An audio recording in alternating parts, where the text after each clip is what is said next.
எத்தனை பிரதோஷம் இருக்குது ஒரு மாசத்துக்கு? 2 பிரதோஷம். வளர்பிறை பிரதோஷம், தேய்பிறை பிரதோஷம்.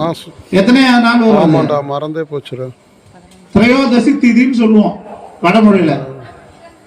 பௌர்ணமிக்கு 2 நாள் முன்னாடி, அமாவாசைக்கு 2 நாள் முன்னாடி. சரி, நான் நேர்ல இந்த பிரதோஷ காலம் எந்த நேரம் எத்தனை பேருக்கு தெரியும்? ஜிபேல பணம் இருக்காது. 6. இன்னும் சரியா சொல்லணும்னா சூரியன் அஸ்தமிக்கிறதுக்கு முன்னாடி 3.25 நாழிகை, சூரியன் அஸ்தமித்த பிறகு 3.25 நாழிகை. ஒரு நாழிகை என்பது 24 நிமிடங்கள். 3.25 நாழினா எத்தனை? 90 நிமிடங்கள். 1.5 மணி நேரம். சூரியன் உதிக்கிறதுக்கு 1.5 மணி நேரம் முன்னாடி, சூரியன் உதைத்த பிறகு 1.5 மணி நேரம். ஆக 3 மணி நேரம் பிரதோஷ காலம். நம்ம என்ன பண்ணுவோம்? கரெக்டா வருவோம், அந்த நேரத்துக்கு நந்தி பகவானை கும்பிடுறோமோ இல்லையோ, பிரசாதத்தை வாங்குவோம், ஒரு 5 நிமிஷம் அவருக்கு சல்யூட்டேஷன் போயிட்டே இருப்போம்.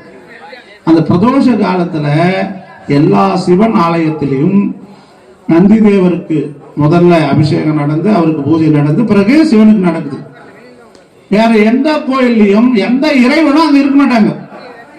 நீங்க பெருமா கோயில் போனீங்கன்னா, நான் ஐயாவுக்கு அங்க அபிஷேகம் நடக்குது, பிரதோஷ காலம், நான் அங்க போறேன், நீங்க எல்லாம் வராதிங்க அப்படின்னு சொல்றேன். அம்பாள் கோயிலுக்கு போனீங்கனாலும் அதுதான். எங்க போனீங்கனாலும் பிரதோஷ காலத்துல அந்த 4:30 to 7 மணி வரைக்கும் எல்லா ஆலயத்திலும் எல்லா கடவுளார்களும் ஐக்கியமாகிற இடம் எதுனா சிவன் ஆலயத்தில் நடைபெறுகின்ற அந்த பிரதோஷ காலம். அவ்வளவு புண்ணிய காலம் அது. பிரதோஷம்னா என்ன? தோஷமான காலம். சந்திராசிரமம் சொல்லுவாங்க. சந்திராசிரமம் என்ன? ஒரு ராசிக்கு 8வது ராசியில சந்திரன் இருந்தாருன்னா அன்னைக்கு சந்திராசிரமம். அன்னைக்கு நீங்க அது ஒரு 2.25 நாள் இருக்கும்.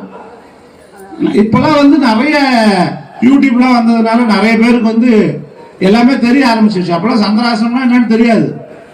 சந்திராசிரமம்னா தினசரி செய்யக்கூடிய காரியத்தை நீங்க செய்யுங்க, புதுசா எந்த வேலையை ஆரம்பிக்காதீங்க. சந்திரன் என்பவன் மனோகாரகன்.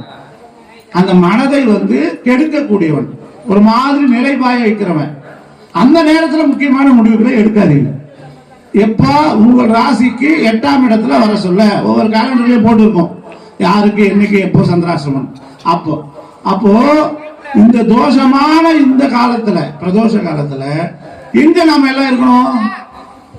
இறைவனுடைய ஆலயத்தில் இருக்கணும். எதுக்கு குறிப்பா சாயங்காலம் நம்ம கோயிலுக்கு போனோம்? இது ஒவ்வொரு மாதமும் 2 பிரதோஷம் வருது. தினசரி இதே நேரம் நித்திய பிரதோஷம். சரியா 4:30 மணில இருந்து 7 மணி வரைக்கும் பிரதோஷ காலம் தான். அது தினசரி பிரதோஷம்.